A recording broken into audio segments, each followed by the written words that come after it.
روشنی میں چلے، روشنی میں چلے۔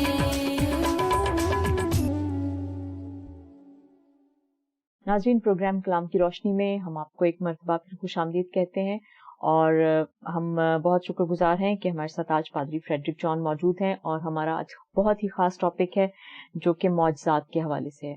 پادری صاحب، آپ کو پروگرام میں بھی خوش آمدید کہتے ہیں، اور اس کے ساتھ میرا پہلا سوال یہ ہے کہ یہ معجزہ لفظ کیا ہے؟ میں سوچتا ہوں کہ جو پروگرام ہے آج کا ہمارا، جی وہ دراصل معجزے پر ہی ہے۔ جی تو یہ بہت ہی معقول بات ہے کہ ہم پہلے اس لفظ کی معنویت کو معلوم کر لیں کہ ہم معجزہ کہتے کس کو ہیں۔ لفظ معجزے کی پر جب ہم بات کرتے ہیں تو لامحالہ مختلف لینگویجز میں دیکھنا ضروری ہو جاتا ہے۔ اب لفظ معجزہ جو ہمارے پاس ہے، ہم جو لفظ استعمال کر رہے ہیں، وہ لفظ تو اپنے اندر معنویت کچھ اس طرح سے رکھتا ہے کہ یہ عاجزی، اعجازی اور جس میں حلیمی اور فروتنی، انکساری کے معنی آتے ہیں۔ تو گویا کہ معجزہ لفظ جو ہے یہ عجیب کی معنی میں نہیں جاتا، لیکن لفظ ہم کئی دفعہ کہتے ہیں معجزہ وہ ہے جو کہ ایک عجیب کام ہے۔ اگر یہ عجیب کام ہے تو پھر ہم نے اس کو عجوبہ کیوں نہیں کہا؟ صحیح۔ جو عجیب ہے اس کو تو پھر عجوبہ کہنا چاہیے۔ اگر یہ معجزہ ہے تو پھر یہ عجوبہ نہیں ہے، یہ پھر کوئی ایسا فعل ہے جو عاجزی کی بنیاد پر عمل میں آتا ہے۔ اب جب اس لفظ کو نئے عہد نامے کی زبان میں، یونانی زبان میں دیکھتے ہیں تو نئے عہد نامے میں دو لفظ استعمال ہوئے ہیں یونانی زبان میں۔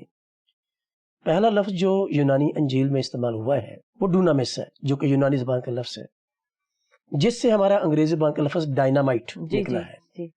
کیونکہ ہماری پاس جو انگریزی زبان ہے اس میں سے غالباً 50% جو لفظ ہیں وہ یونانی زبان سے ڈیرائیو ہوئے، صحیح، اور باقی کچھ فرینچ سے اور کچھ لاطینی زبان سے۔ جی جی۔ تو جب ہم لفظ ڈونامس کو انگریزی میں دیکھتے ہیں تو انگریزی میں لفظ ڈائنامائٹ اس کا ٹرانسلیٹریشن بن کر آیا ہے، ٹرانسلیشن نہیں، ٹرانسلیٹریشن۔ تو گویا کہ انگریزی زبان میں نے یونانی کے لفظ ڈونامس کو ڈائنامائٹ کے طور پر ادا کیا اور بولا۔ اب ڈائنامائٹ کو جس طرح سے انگریزی ادا کرتی ہے، ڈائنامائٹ ایک ایسی قدرت ہے، ایک ایسی طاقت ہے جو پہاڑوں کو پھاڑ دیتی ہے، جو سخت چیزوں کو توڑ دیتی ہے۔ اب دوسرا لفظ جو یونانی زبان میں نئے عہد نامے میں استعمال ہوا ہے، دیٹ از سیمیون۔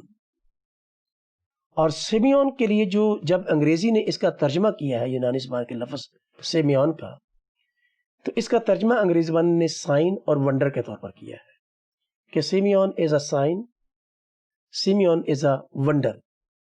اور غالباً جو ہمارے پاس اردو زبان میں لفظ معجزہ عجیب کام آیا ہے اور عجوبہ آیا ہے، وہ ونڈر سے آیا ہے، جو انگریزی زبان کا لفظ ونڈر ہمارے پاس آیا ہے۔ اب یہ سیمیون جو لفظ، اس کا ترجمہ جب انگریزی زبان نے نشان کیا ہے، تو یہ نشان جو ہے یہ کسی شخص کی باطنی کیفیت، جو کام وہ کر رہا ہے، جس کو ہم نے سیمیون کہا، جس کو ہم نے نشان کہا، اور وہ نشانہ جو ہے، جو بندہ کام کر رہا ہے، وہ اس کی باطنی شخصیت کا ایک نشان ہے، ایک اظہار ہے۔ اور گویا کہ یہ کام جو ہے، یہ سیمیون جو ہے، یہ عمل کرنے والے شخص کی باطنی شخصیت کے نشانات ہیں، اس کی ذات کے نشانات ہیں۔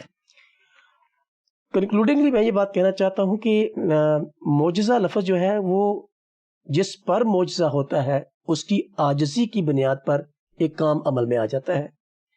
اور یونانی زبان کا لفظ جو سیمیون استعمال ہوا ہے، جس کا مطلب نشان بیان کیا گیا ہے، ترجمہ کیا گیا نشان، اس کا مطلب یہ ہے کہ جو شخص کام کر رہا ہے اور اس کام کو ہم نے عجیب کام کہا اور معجزہ کہا، وہ دراصل نشان ہے اس شخص کی ذات کا، باطنی کیفیت کا اور باطنی ذات کا، کہ اصل میں وہ شخص کیا ہے۔ تو جن کو ہم نے معجزہ کہا ہے، ادبی طور پر تو اس کا مطلب یہ ہے کہ اس میں معجزہ تب ہوتا ہے جب عاجزی آتی ہے، معجزہ تب ہوتا ہے جب قدرت ظاہر ہوتی ہے خدا کی، معجزہ تب ہوتا ہے جب اس ذات کے اندر کچھ خاص کیفیت ہوتی ہے اور خاص اس کی اصلیت ہوتی ہے. تو یہ ساری چیزیں جو ہیں، یہ سارے لفظ جو ہیں وہ اس بات کی طرف اشارہ کرتے ہیں کہ معجزہ جو ہے اس میں دو ذاتیں انوالو ہو جاتی ہیں. ایک وہ جو کام کر رہا ہے، اور دوسرا وہ جس پر کام کیا جا رہا ہے. جس پر کام کیا جا رہا ہے اس کا عاجز ہونا، اس کا حلیم ہونا، اس کا فروتن ہونا، اس کا ایمان میں ہونا ضروری ہے. دوسرا شخص جو اس میں انوالو ہے، جو کام کر رہا ہے، اس کی قدرت اس کے پاس ہونی چاہیے، اس کے پاس ایک اختیار ہونا چاہیے، اور وہ کام جو ہے پھر اس کی قدرت اور اس کے اختیار کا ایک عملی ثبوت بن جاتا ہے، جس کو ہم نے کہا کہ یہ عجیب ہے اور یہ معجزہ ہے. بھائی صاحب، میں اس چیز کے ساتھ آگے ایک بات آپ سے پوچھنا چاہوں گی. کیا سائنسی جو ونڈرز ہیں یا کہہ لیں عجوبے ہیں، یہ معجزات ہیں؟ ایک بات اس کے ساتھ ایک اور کہ اس کے علاوہ ہم کئی ایسے اپنے معاشرے کے اندر بہت سی چیزیں دیکھتے ہیں، بہت سے جادوگروں کو بھی دیکھتے ہیں. کیا وہ جو کام کر رہے ہیں یا وہ جو کارنامے دکھا رہے ہیں، وہ جو ٹرکس یوز کر رہے ہیں، جیسے بھی وہ کر رہے ہیں اس کام کو ظاہر کر رہے ہیں، وہ معجزے کی اس میں آتے ہیں یا نہیں؟ نہیں، اس کی وجہ یہ ہے کہ دیکھو جو سائنسی معجزات ہیں، جن کو سائنسی ہم عجوبے کہہ رہے ہیں، ہم لفظ تو عجوبہ استعمال کر رہے ہیں اس کے لیے، کیونکہ وہ کام عجیب اس طرح سے ہیں کہ وہ کام کئی دفعہ انسانی تجربے میں اس سے پہلے نہیں آئے. اب جو سائنسی عجوبے ہیں اس میں دو چیزیں انوالو ہیں. اس میں دو چیزیں وہ انوالو ہیں. نمبر ایک تو انسانی حکمت، ٹھیک ہے، اور انسانی حکمت وہ ہے جو خدا داد ہے، اور یہ صلاحیت ہے. انسانی حکمت جو ہے نمبر ایک تو وہ خدا داد ہے، نمبر دو وہ صلاحیت ہے، وہ ذات نہیں ہے، وہ شخصیت نہیں ہے. مثال کے طور پر مجھے خدا نے ایک صلاحیت دی ہے، لیکن میری صلاحیت میں نہیں ہوں. مجھے کوئی قابلیت خدا نے دے دی ہے، تو میری قابلیت میری ذات نہیں ہے. میری ذات میں ایک قابلیت ہے، ٹھیک ہے، اور وہ قابلیت جو ہے وہ مجھے خدا نے دی ہے. نمبر دو، جو چیزیں بھی سائنس دنیا کے سامنے بنا کے لا رہا ہے، وہ اس میٹیریل سے لا رہا ہے، ان چیزوں کے رد و بدل سے، استعمال سے لا رہا ہے جو خدا نے آلریڈی خلق کی ہوئی ہے، جن کا وجود کسی نہ کسی صورت میں، کسی نہ کسی فارم میں آلریڈی موجود ہے. تو ان کی رد و بدل سے جو چیزیں نئی بن کے سامنے آ رہی ہیں وہ مثال کے طور پر آج کل لوگ چاند پر جانے کی اور مریخ پر جانے کی، اور مریخ کے بارے میں بہت ساری چیزیں، اب تصویریں آ رہی ہیں، یہ آ رہا ہے وہ. اب مریخ جو ہے، جو چیزیں عجوبے کے طور پر سامنے آ رہی ہیں، وہ تو آلریڈی موجود ہیں، جو کسی خالق نے، جو کسی ذات نے آلریڈی خلق کی ہوئی ہے. تو گویا کہ جو سائنسی عجوبے ہیں وہ کوئی نئی چیز نہیں ہے، کیونکہ ان کا وجود آلریڈی موجود ہے کسی نہ کسی شکل میں. لیکن یہ سائنسدان جو لوگ ہیں، یہ اپنی اس حکمت سے جو خدا داد ہے، وہ اپنی کوشش سے ان کو سامنے لا رہے ہیں. اب یہاں پر میں معجزے کے ساتھ اس کو پھر سے ٹیلی کرنا چاہتا ہوں. دراصل معجزہ جو ہے وہ دراصل الہی مداخلت کا نتیجہ ہے، صحیح، جس سے پھر وہ چیزیں جو ہے وہ الہی طریقے سے سامنے آتی ہیں، جن کو انسان کا ادراک جو ہے، سوچ جو ہے، حکمت جو ہے انسان کی، وہ دیکھ کے حیران ہو جائے. مثال کے طور پر میں ایک مثال دیتا ہوں بائبل مقدس میں سے آپ کو. بائبل مقدس میں خدا یسوع مسیح نے، ہم نے نیا نامے میں اس بات کو پڑھتے ہیں کہ یسوع مسیح نے جنم کے اندھے کی آنکھوں کو بحال کیا. جی. اب جنم کے اندھے کی آنکھوں کا آج تک سائنس کے پاس علاج کوئی نہیں ہے، ٹھیک ہے. وہ کہ دنیا بہت ایڈوانس ہو گئی ہے، سائنس نے بہت ترقی کر لی ہے، آفتالمالوجی نے بہت ترقی کر لی ہے، ٹھیک ہے. لیکن آج تک اس شخص کی آنکھیں نہیں سائنس بنا سکی جس کو پیدائشی طور پر آنکھیں نہیں ملی. آنکھ ملی، خراب ہو گئی، ڈیمیج ہو گئی، کچھ ہو گیا، اس کے لیے سائنس کے پاس طریقے ہیں، وہ حکمت استعمال کر لیتے ہیں جو خدا داد ہے. لیکن جو خداوند یسوع مسیح نے جنم کے اندھے کو آنکھیں دی ہیں، وہ سائنس اور انسانوں کی ادراک سے پرے ہے. بالکل. تو گویا کہ وہ اندھے کو، جنم کے اندھے کو آنکھیں دینا ایک الہی کام ہے اور ایک الہی مداخلت ہے. اور اس کام سے جب یسوع مسیح نے جنم کے اندھے کو شفا دی، اس کو آنکھیں دیں، تو شاگردوں نے ایک سوال کیا تھا کہ کیا یہ اس نے گناہ کیا تھا یا اس کے ماں باپ نے گناہ کیا تھا؟ تو وہاں پر یسوع مسیح نے کہا تھا نہ اس نے گناہ کیا تھا نہ اس کے ماں باپ نے کیا تھا، بلکہ یہ اس لیے ہوا کہ خدا کا جلال ظاہر ہو، اور جلال دراصل خدا کے جلوے کی بات ہے، خدا کی قدرت کے ظہور ہونے کی بات ہے. تو this will be the channel of the glory of God, کہ خدا کا جلال، خدا کی ذات اس سے عیاں ہوگی کہ وہ انسانی زندگی میں کس طرح سے کام کرتی ہے، اور خدا جو کام کرتا ہے وہ انسان کی ریچ میں نہیں ہے. تو معجزہ دراصل وہ ہے جو انسان کی ریچ میں نہیں ہے، اور جو صرف خدا ہی کر سکتا ہے، اس کو ہم معجزہ کہتے ہیں. اور معجزے میں پھر ڈسٹرکٹیو روح نہیں ہے، معجزہ آلویز کنسٹرکٹیو، جس میں کوئی بہتری آتی ہے، ترقی ہوتی ہے. صحیح. تو جو سائنسی عجوبے ہیں یہ انسانی کوشش ہے اس حکمت کی بنا پر جو خدا نے دی ہے، اور جو چیزیں عجیب طریقے سے جن کو ہم انسان عجوبے کہہ رہے ہیں وہ کوئی نئی چیزیں نہیں ہیں، چیزوں کے رد و بدل سے نئی چیزیں بنا کے سامنے رکھی جا رہی ہیں، اور جو چیزیں پہلے سے موجود ہیں ان سے نئی چیزیں بنا کے سامنے. لیکن وہ الہی حکمت جو انسان کو دی گئی ہے وہ انسانی طریقے سے آ رہی ہے، الہی طریقے سے نہیں آ رہی. تو اس لیے معجزے میں اور سائنسی عجوبوں میں بہت کم فرق ہے، بہت فرق ہے. دوسرا سوال جو آپ کا تھا جادوگروں کا کارنامہ. جی. اب جادوگروں کے کارنامے جو ہے، اول تو چونکہ ہم ایک مذہبی پروگرام میں بیٹھے ہوئے ہیں، جو لفظ جادوگر ہے جی میرے خیال بائبل مقدس نے تو اس کو بہت کنڈیم کیا ہے، جادوگری کو. جی. اور میرا خیال یہ ہے کہ دنیا کا کوئی مذہب بھی جادوگری کو سپورٹ نہیں کرتا، ماں سوائے شاید ان مذاہب کے جو خدا پر ایمان نہیں رکھتے. جتنے مذاہب خدا پر ایمان رکھتے ہیں وہ جادوگری کے کام کو ویسے ہی شیطانی کام گردانتے ہیں. تو اگر جادوگری الہی کام نہیں ہے، شیطانی کام ہے، تو پھر ہم نے ڈیسائیڈ کر لیا تھا کہ جو الہی مداخلت سے چیز ہوتی ہے جو انسان کے تجربے میں پہلے نہیں آئی وہ معجزہ ہے. تو اس لیے پھر اگر یہ الہی مداخلت سے نہیں ہے، شیطانی مداخلت سے ہے، تو پھر جادوگر کے کارناموں کو ہم معجزہ نہیں کہہ سکتے. کم از کم وہ ٹرکس ہیں، کچھ بھی کہہ لیں، عملیات ہیں. اور وہ ابلیس کے بارے میں تو کلام میں بڑا کلیئر لکھا ہوا ہے کہ وہ اس دنیا اس ہوا کی عملداری کا حاکم ہے، اور وہ اس دنیا میں اپنے طریقے سے ڈسٹرکٹیو کام کرتا ہے، کنسٹرکٹیو کام نہیں کرتا. ٹھیک. بھائی صاحب آپ نے کہا کہ یہ ڈسٹرکٹیو نہیں کنسٹرکٹیو اس کا پہلو مطلب زیادہ نمایاں ہے. لیکن ایک چیز جو خداوند یسوع مسیح کے تمام معجزوں میں انہوں نے لنگڑوں کو چلنے کی قوت دی، کوڑیوں کو پاک صاف کیا، مردوں کو زندہ کیا، گنگے بہرے کو، بہت بے شمار معجزات ہیں. ٹھیک ہے. لیکن ایک چیز جو آپ کی اس بات سے کہ کنسٹرکٹیو اور ڈسٹرکٹیو کے حوالے سے، کہ متی کے 21ویں باب کی 18ویں آیت میں ایک واقعے کا ذکر ہے جس میں خداوند یسوع مسیح نے انجیر کے درخت اس پہ لعنت کی، اور شام کے ٹائم جب وہاں سے رسولوں میں سے کوئی گزرے انہوں نے کہا کہ وہ درخت جو ہے وہ سوکھ گیا تھا. یہ کیا ہے؟ دیکھو، نمبر ایک تو یہ ہے کہ یہ واقعہ ہے، بلا شبہ باقی جو جن کو معجزات کریں وہ بھی واقعات ہی ہیں. ٹھیک.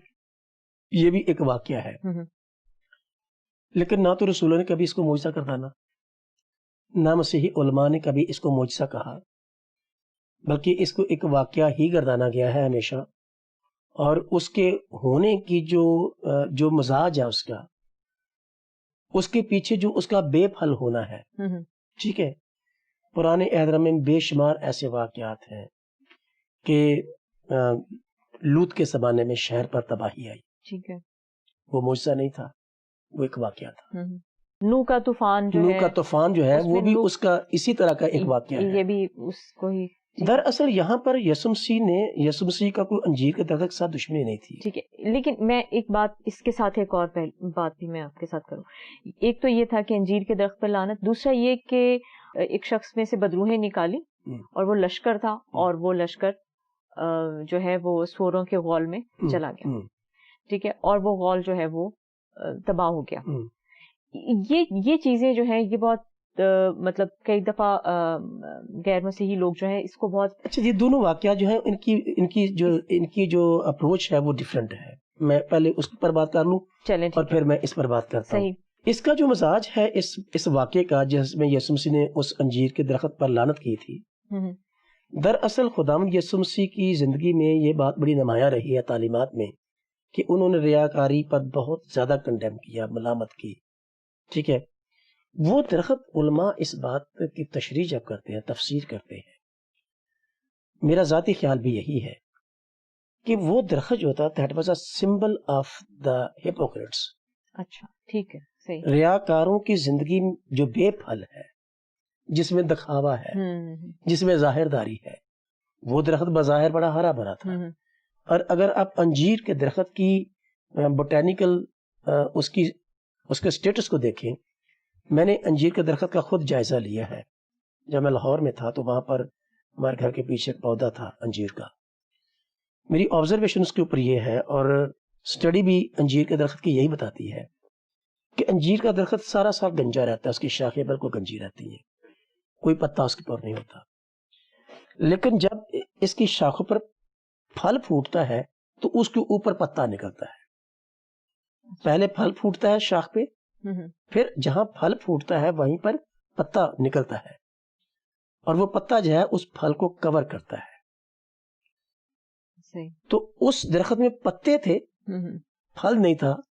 تو وہ ایک اس بات کی تمثیل ہے کہ جن زندگیوں میں پھل نہیں ہے اور بظاہر ہرے بھرے نظر آتے ہیں، تو یسوع مسیح نے دراصل اس درخت کو مثال کے طور پر، ایک تمثیل کے طور پر پیش کیا دنیا کے سامنے کہ جو زندگیاں ریاکاری کی میں رہتی ہیں ان پر خداوند کی لعنت ہے.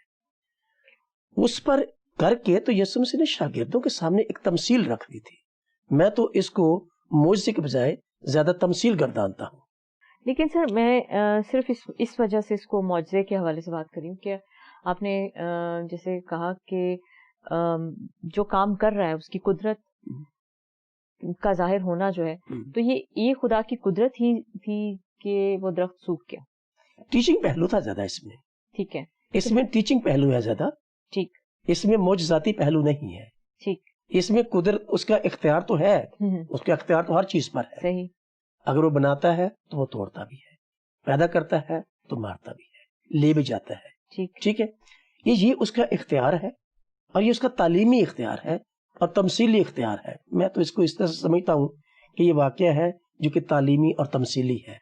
دوسرا جو واقعہ آپ نے کوٹ کیا تھا اس کے دو پہلو ہیں، ایک معجزاتی پہلو ہے اور دوسرا واقعاتی پہلو ہے. اچھا ٹھیک ہے. جو سوروں میں ان بدروحوں کا چلا جانا اور ان سوروں کا نقصان ہو جانا، جی، وہ ایک واقعہ ہے. معجزہ یسوع مسیح نے جو کیا ہے اس شخص پر کیا ہے جس کو ابلیس نے گھیرا ہوا تھا. ٹھیک. اور خداوند یسوع مسیح ابلیس اور گناہ ہی سے انسانوں کو چھڑانے آئے تھے. تو یسوع مسیح تو اپنے فوکس پر ہے، اور اس فوکس پر کام کرتے ہوئے انہوں نے اپنی منسٹری کو، اپنی خدمت کو انجام دیا ہے. اور اسی وجہ سے یسوع مسیح نے 17ویں باب میں، یوحنا کے انجیل کے 17ویں باب میں کہا کہ جو کام تو نے مجھے کرنے کو دیا تھا اس کو میں نے انجام دیا ہے، اس کو میں نے پورا کیا ہے. تو خداوند یسوع مسیح نے اپنی خدمت کے آغاز میں جب ناصرت کے عبادت خانے میں وہ گئے تو خداوند یسوع مسیح کو تلاوت کرنے کے لیے ایک پیسج دیا، اس کو دعوت دی گئی، تلاوت کرنے کے لیے دعوت دی گئی. لیکن یہ سایہ کا حوالہ انہوں نے خود نکالا ہے. کلام میں لکھا کہ انہوں نے وہ مقام نکالا جہاں یہ لکھا تھا کہ خداوند کا روح مجھ پر ہے، کیونکہ اس نے مجھے بھیجا ہے کہ غریبوں کو خوشخبری، اندھوں کو بینائی، قیدیوں کو رہائی. اور یہ قیدیوں کی رہائی کا جو کانسیپٹ ہے، یہ مٹیریل دنیا کی قید کی بات نہیں ہے، یہ روحانی دنیا کی قید کی بات ہے. دراصل ابلیس کی قید کی رہائی کی بات ہے. تو یسوع مسیح نے جو اس شخص کو ابلیس سے اور بد ارواح سے رہا کیا، تو یسوع مسیح تو اپنی خدمت کو ایڈریس کر رہے ہیں اور انہوں نے اپنی خدمت کو انجام دیا ہے.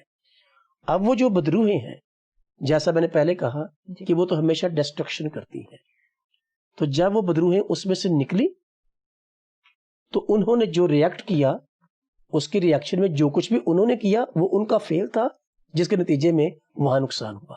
وہ الہی کام نہیں تھا، وہ ابلیس کا کام تھا. یہاں پر جو کام ہوا ہے اس شخص کے اوپر، وہ الہی کام تھا.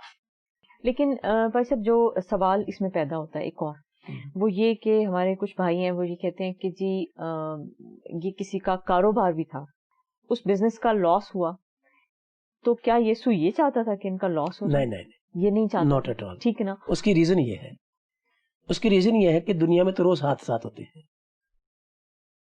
اور جتنے بھی حادثات ہوتے ہیں وہ ابلیس کے ہاتھ سے ہوتے ہیں, اور خدا God is God of discipline and time ٹھیک اینڈ پلان.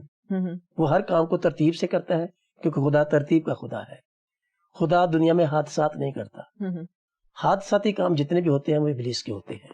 ٹھیک. جو اس شخص پر ہوا ہے وہ معجزہ ہے. ٹھیک. تو اس لیے دو کام الگ الگ ہوئے ہیں, ایک اس شخص کی شفا اور سوروں کی تباہی. یہ دو الگ الگ کام ہوئے ہیں. جو شخص کو شفا ملی ہے وہ یسوع کا کام ہے, جو سوروں کا غول مرا ہے وہ ابلیس کا کام ہے. تو اس لیے اس ابلیس کے کام کو یسوع مسیح کی خدمت اور یسوع مسیح کے کام کے ساتھ اس کو ڈیمیج نہیں کر سکتے, کیونکہ وہ ایسا ہوا نہیں کہ یسوع مسیح نے کیا ہو. صحیح. ٹھیک. اچھا بھائی صاحب, کافی تفصیل سے آپ نے یہ دونوں چیزیں ان کا ذکر کیا.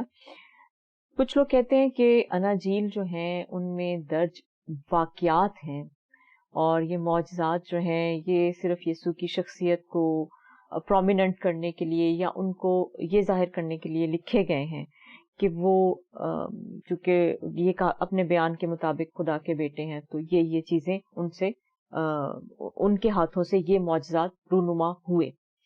اس کے بارے میں آپ کیا کہیں گے؟ کیونکہ ہمارے بہت سے غیر مسیحی بہن بھائی جو ہیں وہ یہ کہتے ہیں کہ اناجیل میں بہت سی ایسی باتیں ہیں جو شاگردوں نے خود تحریر کر دیے ہیں. دیکھو, دو پہلو ہیں اس کے. اس سوال کی جو اسپرٹ ہے وہ شاید یہ ہے کہ یہ ایگزیجریشن ہے, یا پھر اس کا یہ مطلب ہے کہ جو کچھ انہوں نے کیا وہ انہوں نے اس میں ہائی لائٹ اس لیے کیا کہ یسوع مسیح کی ذات نمایاں ہو. اگر تو وہ اس اسپرٹ سے بات کرتے ہیں کہ یہ ایگزیجریشن ہے, تو پھر جہاں ایگزیجریشن نہیں ہے وہ انڈیکیٹ کون کرے گا؟ صحیح. نمبر ایک. نمبر دو, اگر شاگردوں نے یسوع مسیح کے ان کاموں کو ہائی لائٹ اس لیے کیا کہ یسوع مسیح کی ذات نمایاں ہو, تو یہ انہوں نے اپنی ذمہ داری انجام دی ہے, کیونکہ شاگرد رسول اس کام کے لیے مقرر کیے گئے تھے کہ اس کے کاموں کو اور اس کی تعلیم کو دنیا پر عام کرتے. گاسپل پراپیگیشن کیا تھا؟ گاسپل پراپیگیشن تو یہی تھا. میں بھی آج وہی کر رہا ہوں.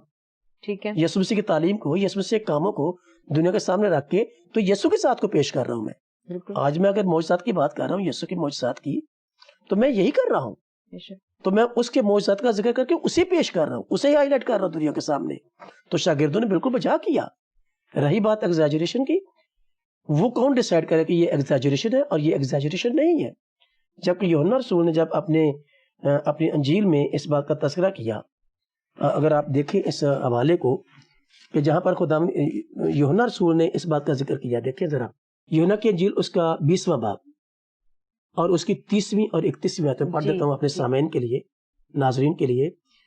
یوحنا رسول کا یہ بیان ہے کہ یسوع نے اور بہت سے معجزے شاگردوں کے سامنے دکھائے جو اس کتاب میں لکھے نہیں گئے, اور جو لکھے گئے یہ بہت کم ہے. تو ایگزیجریشن کہاں سے آ گئی؟ یہ کم لکھے گئے ہیں. صحیح. یوحنا کا یہ بیان ہے جو یسوع مسیح کے حواریوں میں سے ایک تھا. آج لوگ جو سوال کر رہے ہیں ان کو تو نہ اپنا پتہ, نہ یسوع کا پتہ ہے, اور نہ اس کے حواریوں کی اسپرٹ کا پتہ ہے. یوحنا کا یسوع مسیح کا شاگرد یہ لکھ رہا ہے, تو پھر ہمارے لیے یہ بیان زیادہ معتبر ہے کہ ان غیر محققین کا بیان زیادہ معتبر ہے جو اس طرح کی فضول باتیں کر کے تو کچھ پتہ نہیں کیا ڈرامہ کرنا چاہتے ہیں.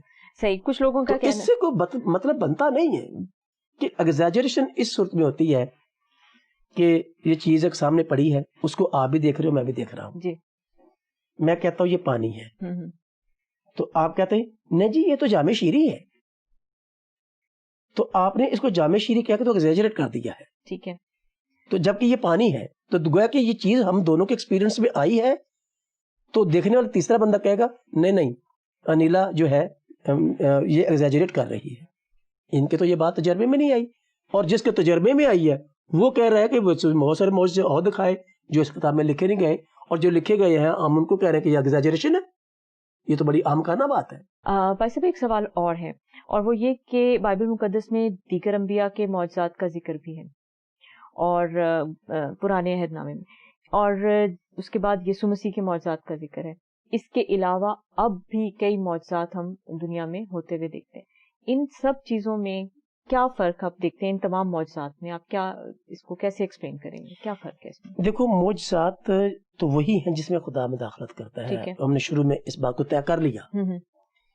لیکن یسوع مسیح کے معجزات کرنے میں اور دیگر انبیاء اور رسولوں کے معجزات کرنے میں یہ فرق ہے کہ جب بھی آپ پرانے عہد نامے کے معجزات اٹھا کے دیکھیں، ایلیا کا معجزہ دیکھ لیں، آپ علیشا کا معجزہ دیکھ لیں، آپ نئے عہد نامے میں آج ہماری کتاب میں پطرس کا معجزہ ہے. پطرس اور یوحنا جب ہیکل میں گئے تو ایک لنگڑے کو کہا کہ اٹھ، یسوع مسیح کے نام پر چل پھر. آپ پرانے عہد نامے کے انبیاء کے معجزے جو ریکارڈ پر ہیں ان کو اسٹڈی کریں، پھر اعمال کی کتاب میں رسولوں کے وسیلے سے جو معجزات ہوئے ان کا مطالعہ کریں، اور پھر یسوع مسیح کے معجزات کو جو انجیل مقدس میں رقم ہے، درج ہیں، ان کا مطالعہ کریں. تو ایک بڑا واضح فرق جو نظر آتا ہے وہ یہ ہے کہ پرانے عہد نامے کے انبیاء نے معجزات کیے خدا کے نام سے، نئے عہد نامے میں رسولوں نے معجزے کیے یسوع کے نام سے. اور آج جو معجزہ کرنے والے لوگ ہیں وہ بھی یسوع کا نام لے کر معجزہ کر رہے ہیں. لیکن جب یسوع مسیح کے معجزات کا ذکر آپ پڑھتے ہیں تو یسوع مسیح نے تو اپنے ہی قدرت سے، اپنے ہی نام سے، جب لازر کو یسوع مسیح نے قبر سے بلایا ہے تو یسوع مسیح نے کہا کہ اے لازر نکلا، میں کہتا ہوں. پھر اس لنگڑے سے جو چارپائی پر آیا تھا اس نے کہا اٹھ اور اپنی چارپائی اٹھا اور چل پھر. تو دیگر انبیاء نے خدا کے نام پر معجزے کیے، لیکن یسوع مسیح نے اپنی ہی قدرت اور اپنے ہی اختیار سے معجزے کیے. اس لیے یسوع مسیح کے معجزات میں اور دیگر انبیاء اور رسولوں کے معجزات میں بہت فرق ہے، زمین آسمان کا فرق ہے. کیونکہ یسوع مسیح خود خدا ہے، ابن خدا ان کی ذات میں کام کر رہا ہے، وہ خود ابن خدا ہے. تو ابن خدا ہوتے ہوئے تو وہ خدا ہے. تو جو خدا مداخلت کرتا ہے اور آپ کے وسیلے سے معجزے کرتا ہے، میرے وسیلے سے معجزے کرتا ہے، اب وہ خدا خود معجزے کر رہا ہے. اور یوحنا کی انجیل میں جب یسوع مسیح کے بارے میں لکھا گیا کلام مجسم ہوا، ابتدا میں کلام تھا، کلام خدا کے ساتھ تھا، کلام خدا تھا، کلام مجسم ہوا. اور وہ جو کلام مجسم ہوا تھا وہ فضل اور سچائی سے معمور تھا. فضل کیا ہے؟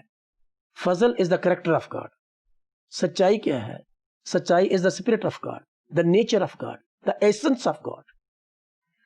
تو اس ذات میں جس کو یسوع مسیح ہم کہہ رہے ہیں، اس میں خدا کی اپنی ذات دنیا کے سامنے آگے کھڑی ہوئی، اور اس میں خدا کا اپنا ایسنس دنیا کے سامنے آگے کھڑا ہوا، اور خدا کے بیٹے نے کام کر کے اس بات کو ثابت کر دیا کہ میں وہ ہوں جو مٹی میں جان پیدا کر سکتا ہوں.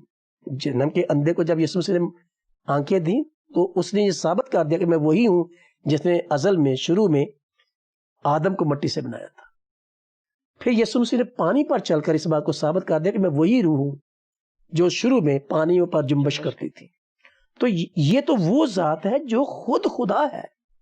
لوگوں نے اس کے نام سے معجزے کیے، اور یہاں پر وہ ہے جو خود خدا ہے اور اپنی ہی قدرت سے، اپنے ہی اختیار سے، اپنے ہی جوہر سے کام کرتا ہے.